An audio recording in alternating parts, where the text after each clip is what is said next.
Phone से। Hello.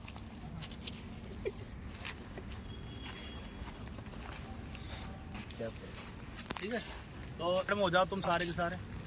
ठीक है, ये गंभारी का प्लांट है, इसका बॉटनिकल नेम है जिमलेना अर्बोरिया, बर्बेनेसी फैमिली का है।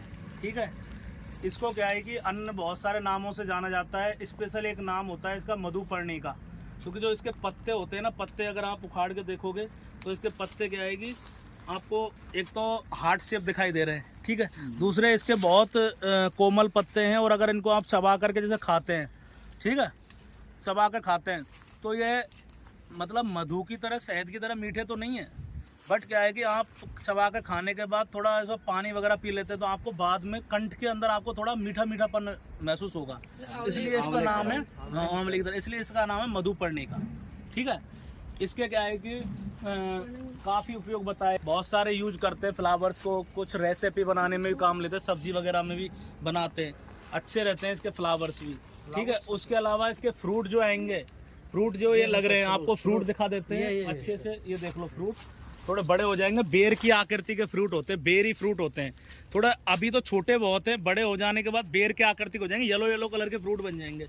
और बाद में क्या है कि बरसात के मौसम में ये फ्रूट स्वतः अपने आप गिर जाते हैं, तो जमीन पे एकदम आप जब यहाँ आओगे दोबारा, 2-3 बार लाऊंगा इस प्लांट के पास, जब दोबारा आओगे तो ये जब बरसात के मौसम में जमीन में बिल्कुल एकदम चादर सी बिछ जाएगी जमीन पे। इसके फ्रूट बहुत ज़्यादा वृक्ष होते हैं, बहुत अच्छा रिजल्ट है वृक्ष कर्म के लिए। अगर किसी को इम्पोर्टेंसी से रिलेटेड, स्वप्न दोष, कोई प्रकार की प्रॉब्लम है तो इसके फ्रूट जो है ना, उनका चूर्ण बना करके आप रख सकते हैं, फल चूर्ण को, फल का चूर्ण बना करके आप उनको ड्राई कर लो, सुखा लो, फल का चूर्ण बना लो, और सुबह शाम आप दूध के साथ में थोड़ा सा मिश्री मिला करके और आमलकी का पाउडर मिला सकते हैं उसमें।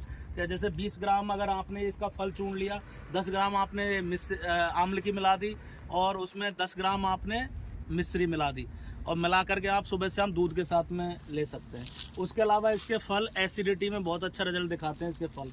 आप क्या है कि इसके फल जब बड़े हो जाएंगे उसके बाद आप इसके पके हुए फलों को, अगर बेर की आकृति होते हैं, अगर उनको डायरेक्ट आप 2 फल अगर डायरेक्ट अगर लेते हैं तो आपको भयंकर से भयंकर एसिडिटी में भी आराम मिलेगा। 2 फल खा लो, ऊपर से पानी पी जाओ, ठीक है, गुनगुना नॉर्मल पानी पी लो, उसके बाद इसके फल एसिडिटी में बहुत अच्छा, अम्ल पित्त के रोग में बहुत ज़्यादा अच्छा रिजल्ट है। दूसरा इसका तीसरा रिजल्ट प्रयोग होता है, इसके फल का ही प्रयोग बता रहा हूँ, तीसरा प्रयोग पिरदर में होता है, चाहे वो श्वेत पिरदर हो चाहे रक्त पिरदर हो। इसका फल चूर्ण पिरदर में आप बहुत अच्छा रिजल्ट देता है, जो भी पित्त की समस्या है, कोई प्रकार की आंतरिक गर्मी या पिरदर, उसमें एक अच्छा रिजल्ट है इसके फल का। उसके अलावा आपने गंबारी के बारे में पढ़ा होगा, बृहत पंचमूल का घटक होता है, आपको पता होगा बृहत पंचमूल में, तो बृहत पंचमूल में इसका मेनली जो काम में लिया जाता है वो मूल काम में लिया जाता है, क्योंकि नाम ही उसका बृहत पंचमूल है, तो इसका जड़ है ना, वो काम में लिया जाता है गंबारी का। अपन क्या है कि बाद में जब आएंगे कभी तो इसका जड़ ऐसे फाड़ लेंगे, जड़, और जड़ निकाल करके उस, या फिर कोई ऐसा प्लांट दिखेगा डोमिनेंट जिसकी जड़ बाहर की तरफ दिख रही हो, तो वहाँ से अपन जड़ कलेक्ट कर लेंगे और उसका चूर्ण बनवाएंगे। ठीक है, तो ये इसका गंबारी का प्लांट है। उसके अलावा इसकी छाल भी उपयोग में आती है, छाल का भी कई उपयोग है इसके। मेनली क्या है कि इसके 2 ही यूजफुल पार्ट ज़्यादा हैं, एक तो इसके फ्रूट और एक इसकी जड़, वो बहुत ज़्यादा उपयोगी है गंबारी का। ठीक है, बस बहुत है, एंड।